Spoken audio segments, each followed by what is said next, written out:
là, c'est l'heure de jouer et je me trouve aujourd'hui sur le marché de Sarreguemines en compagnie de Gabin. Bonjour Gabin.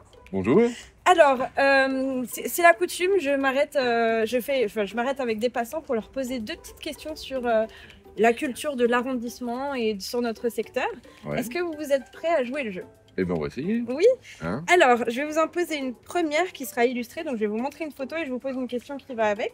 D'accord. Alors, je vais vous montrer cette photo et en fait, sur cette photo se trouve l'ancien château de Neufgrange, mais il a été transformé. Alors, en quoi est-ce qu'il a été transformé? Est-ce que c'était un relais château, une mairie ou un musée?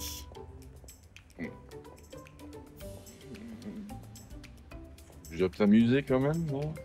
Ouais. Mairie? Vous penchez sur lequel?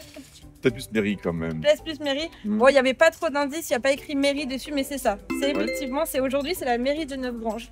Donc, qui bénéficie d'un très bel édifice. Tout à fait. J'ai une deuxième question. Alors, l'inauguration de l'usine Smart, qui avait eu lieu à Humbar en octobre 1997, en présence du premier président de la République française et du chancelier fédéral allemand. Est-ce que vous vous en souvenez un petit peu de cet événement?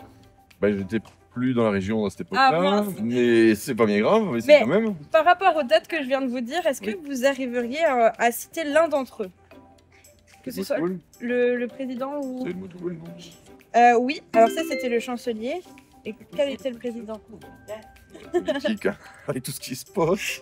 C'était Jacques Chirac à l'époque. D'accord. Voilà. Bah, racontez-moi un petit peu, vous me dites que vous êtes natif d'ici, c'était ça? Alors oui, je suis natif de Millerwald. Ouais. Et donc, dès l'âge de 17 ans, bah, j'ai quitté la région pour aller travailler en Allemagne un petit peu au départ. Ok. Ensuite, j'ai commencé en région parisienne, j'étais en 91. Et ensuite, je suis descendu en Vendée. Je connais ma femme et donc c'est pour ça que je restais habité en Vendée jusqu'à 5-6 ans. Ok. Et je suis revenu juste avant le Covid d'ailleurs. Super. Donc pas facile pour revenir. Et puis du coup maintenant, même ma femme qui est pourtant de Vendée, elle se plaît bien ici. Enfin, bah oui. Bien ici. Donc on a acheté une petite maison et puis donc on est revenu un peu aux sources. Bah c'est cool. Voilà. Et du coup, est-ce qu'en revenant, vous avez pu profiter de certaines choses qui vous avaient manqué? Peut-être que vous avez fait des redécouvertes des monuments, de la culture et que vous avez profité? Tout à fait, dans une espèce de quarantaine d'années, je veux dire, avec beaucoup de choses qui ont changé, qui ont été créées, et oui, donc il y a plein de choses à découvrir, à redécouvrir. Et quelle est la première chose que vous avez refait culturellement parlant en revenant ici?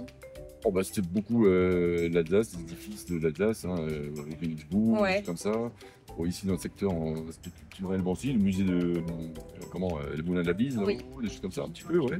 Donc on y va tranquillou. Et voilà, parce qu'on a quand même acheté une petite maison, c'est vrai qu'on a c'est sûr. beaucoup trop de temps. Ouais, mais et on se fait des petites sorties, Bilsbruck un petit peu, des choses comme ça. Plus sur les beach, l'île Maginot, le musée de la mine aussi. D'ailleurs, je retourne demain avec des amis là. Bah c'est parfait. Et donc voilà, de temps en temps, on fait un peu éparse, quoi. On regarde des petites annonces, nos émissions là, au plat justement. Il faut suivre nos émissions. On découvre effectivement des petits coins, des petits recoins, des petites fermes, des fois, que vous trouvez, je ne sais pas comment d'ailleurs. On a des contacts. Et donc c'est ça, et donc c'est très intéressant de voir ces émissions parce que justement ça me permet aussi de découvrir, de redécouvrir certaines choses qui sont juste simples à visiter, quoi. Mais ça doit être super de redécouvrir un territoire qu'on connaît déjà. Exact. Comme quoi, n'hésitez jamais à sortir, même près de chez nous. Il y a tellement de choses à découvrir. C'est toujours très gratifiant. Merci beaucoup Gabin pour votre participation. Je vous en prie, bonne journée et puis belle émission parce que franchement elle est très très bien. Merci. Je tenais à le préciser. Et j'espère que vous avez aussi passé un bon moment en notre compagnie et je vous dis à la semaine prochaine. Au revoir, merci.